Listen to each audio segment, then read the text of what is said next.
All right, so today we're taking a deep dive into some declassified CIA documents. Ooh, exciting. Yeah, these are from May 21st, 1982, Okay. and they focus on, well, two things mainly.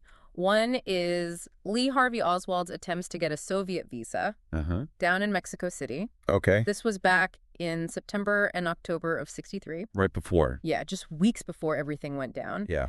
And the second thing is the activities of this Soviet embassy employee. Yeah. His name is Valery Vladimirovich Kostikov. Kostikov. Yeah, tough name. Definitely. But anyway, what we're really after here is... What's the connection? Yeah, are these two guys connected? Right. What can we learn from these documents about, About them. Yeah, about them, about what the intelligence community was tracking? Exactly. Like, what were they zeroing in on? Exactly, and what conclusions could they draw?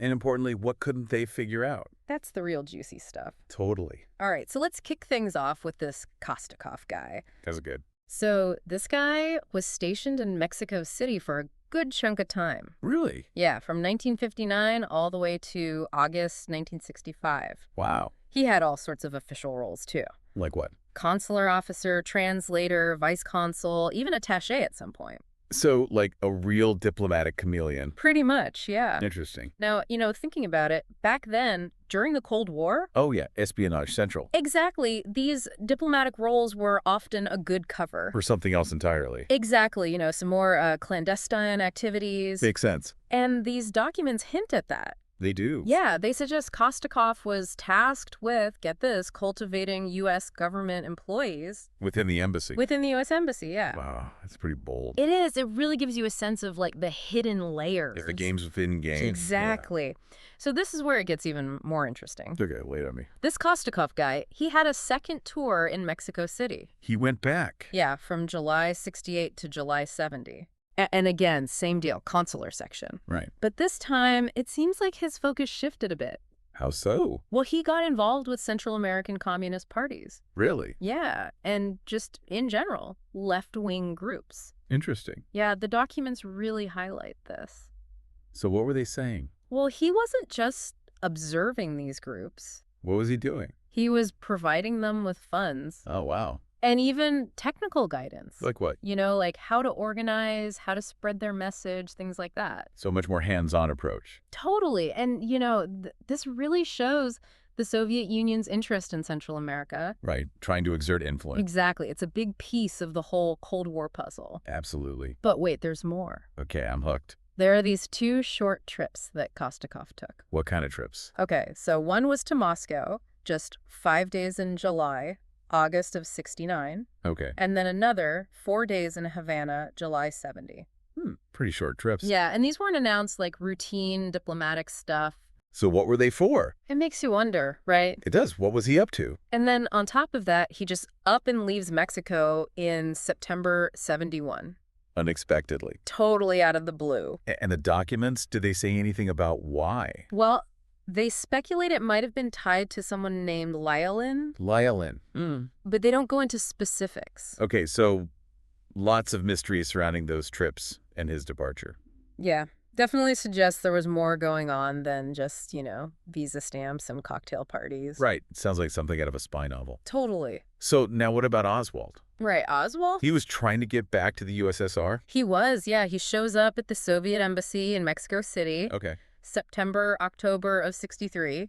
Looking for a visa. Yep, wants to go back to the USSR. And this is the same time Kostikov is there. Exactly. So did they interact? Okay, so here's the thing, and this is really important. Oh, listening. The documents are very clear on this. Yep. There's no information at all. About what? About Kostikov, or any other Soviet official for that matter. So they're saying no one handled Oswald's request. That's what it seems like, yeah. That's pretty strange, isn't it?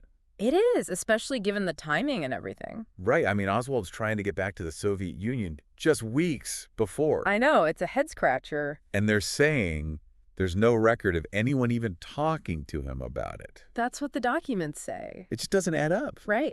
Like, wouldn't they have kept records of who was handling visa applications? You'd think so, especially in those days with all the tensions and everything. Exactly. So either they were incredibly sloppy or there's something they're not telling us. Right, like maybe they destroyed the records or something. Maybe, or maybe those conversations happened off the books entirely. Like in a back room somewhere. Exactly. No paper trail, no record. Which would be, standard operating procedure for a lot of intelligence work. Makes you think, huh? It does. So, for all you listeners out there, here's what we can take away from all this. Okay, hit me. First, these documents, they give us a peek behind the curtain. Of Soviet intelligence. Exactly what they were up to in Mexico during the Cold War. And it sounds like Kostikov was a key player. He was, yeah, definitely a central figure. All right, what's the second takeaway? This is the big one, the one that might surprise you. Sure. Despite everything, despite all the circumstances, the available intelligence specifically says Is what?